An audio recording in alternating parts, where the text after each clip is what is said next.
নমস্কার, সৌরভ আবারও হাজির আপনাদের ইউটিউব চ্যানেলে এবং আপনাদের ফেসবুক পেজে।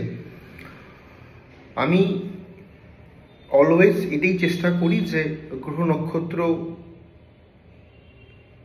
পজিটিভ বা নেগেটিভ যেরকম ইম্প্যাক্ট ফেলে আমাদের জীবনে, আমাদের সোসাইটিতে, আমাদের বিশ্বে, সেগুলো নিয়ে আমি অলওয়েজ আলোচনা করি। সেই কোভিড থেকে শুরু করে এখন অবধি যা যা ঘটনা ঘটে চলছে তা নিয়ে আমার Facebook Shri Sourav Facebook page, Shri Sourav YouTube চ্যানেলে আগের থেকেই কিন্তু পোস্টগুলো করা থাকে। আপনারা জেনে থাকবেন যারা ঠাকুর নিয়ে ভণ্ডতা করে, আমি নিউজ পেপারের মাধ্যমে, সোশ্যাল মিডিয়ার মাধ্যমে আমি জেনেছি যে কলকাতা দমদমের বুকে ওই মহাদেব শিবধাম নামে কোনো কিছুর একটা দুর্নীতি ধরা পড়েছে, পুলিশ অ্যারেস্ট করেছে। তারপর কৃষ্ণকালীর কলকাতার দুর্নীতি ধরা পড়েছে। এরকম বহু আরও লোক রয়েছে যারা সরাসরি ঠাকুর নিয়ে বিজনেস করেন এবং লোক এদের প্রতি আকৃষ্টও হয়। কেন হয় জানি না, বাট হয়। আপনারা খুব ভালো করে একটা কথা চিন্তা করবেন। আপনাদেরকে সজাগ করার জন্য আমার প্রয়াস সবসময় থাকবে। আজকে জ্যোতিষশাস্ত্র, গ্রহ নক্ষত্র নিয়ে কথা কিন্তু হয় না। কথা কি নিয়ে হয়?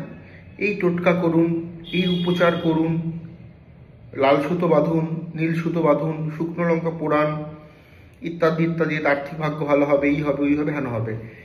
মোদ্দা যেই কথাগুলো, যে বেসিক কথাগুলো, যে ডেপথ কথাগুলো, সেগুলো নিয়ে কোনো আলোচনা হয় না, না তো গ্রহ নক্ষত্র নিয়ে আলোচনা হয়।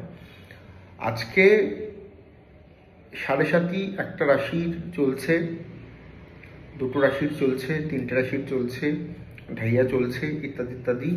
এই নিয়ে সবার একই ধরনের উপচার বা টোটকা তো কাজ দিতে পারে না, তাই না? কারণ প্রত্যেকের রাশি এক হতেই পারে। হয়তো বাড়িতে 5 জন মেম্বার, হয়তো 5 জনের রাশি এক, কিন্তু তাদের জন্মকুণ্ডলী এক কী করে হবে?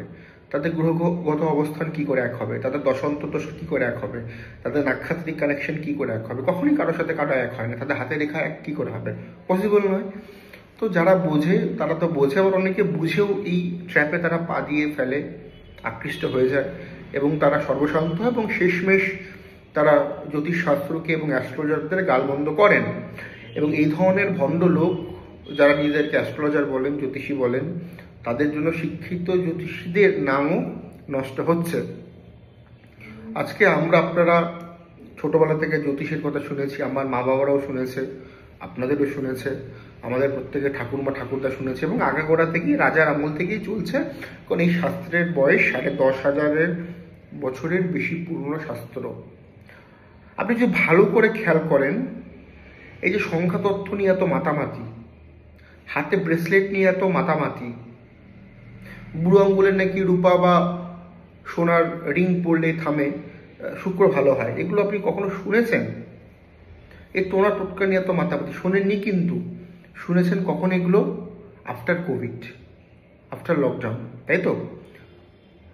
আমি খুব দায়িত্ব নিয়ে বলছি, আপনারা ইউটিউবে যতজন অ্যাস্ট্রোলজার সোশ্যাল মিডিয়াতে দেখেন না,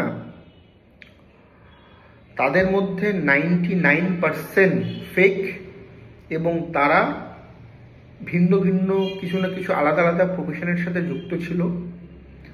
সেগুলো চলেনি, লকডাউন হয়ে গেছে, কাজ চলে গেছে, তারা এই প্রফেশনে এখন তো ওই একটা অ্যান্ড্রয়েড ফোন থাকলেই সবাই বড় বড় জ্যোতিষ হয়ে যাচ্ছেন। কিন্তু জ্যোতিষ নিয়ে আপনি এদের কোনো কোয়েশ্চেন করুন, বলতেই পারবে না। এরা বলতেই পারবে না যে শনি দ্বাদশপতি হয়ে দ্বাদশে থাকলে কি হতে পারে, বলতেই পারবে না। 7.5তে জন্মকুণ্ডলী অ্যানালাইসিস করে কোন সূত্র থেকে, কোন পায়া থেকে নির্ণয় করা হয় যে শনি কখন পজিটিভ দিবে, কখন নেগেটিভ দিবে, কখন অ্যাভারেজ দেবে, বলতে পারবেই না। এরা কি বলতে পারবে? মেষে 7.5 চলছে, এই উপচার করুন, খুব ভালো থাকবেন। কুম্ভের 7.5 চলছে, উপচার করুন, খুব ভালো থাকবেন। মিনের 7.5 চলছে, উপচার করুন, খুব ভালো থাকবেন। তো পৃথিবীতে তো এই রাশিগুলোর বহু ছেলেমেয়ে রয়েছে, কোটি কোটি ছেলেমেয়ে রয়েছে, তাদের প্রত্যেকের তো নিশ্চয়ই এক থাকবে না। তো ভিডিও করুন, বাট এটা স্টার্টিংয়ে এটা বলে শুরু করতে হয় যে প্রত্যেকের কিন্তু এক হবে না। তো ভিউয়ার্সের জন্য, লোককে আকৃষ্ট করার জন্য বলছেন, সতর্ক থাকুন, সজাগ থাকুন। ভগবান কারো উপরে ভর করে কিছু বলে দেয় না। এই শাস্ত্র গভীর এবং অতি গভীর পড়াশুনো, এবং এত বড় শাস্ত্র ইউটিউব ঘেটে বা 1-2 দিন পড়াশুনো করে 3 মাস 6 মাসের জ্যোতিষ শিখে হয় না। কথাটা মানবেন। এতে আগামী প্রজন্ম বাঁচবে। জ্যোতিষের মধ্যে অনেক কিছু উপাদান রয়েছে যেগুলো মানুষ যদি গ্রহণ করতে পারে সঠিকভাবে, লোকের জীবনে পজিটিভিটি আসবে, উন্নতি আসবে। জ্যোতিষে উন্নতি মানে আপনি লটারি টিকিট পাইয়ে দেওয়া নয়।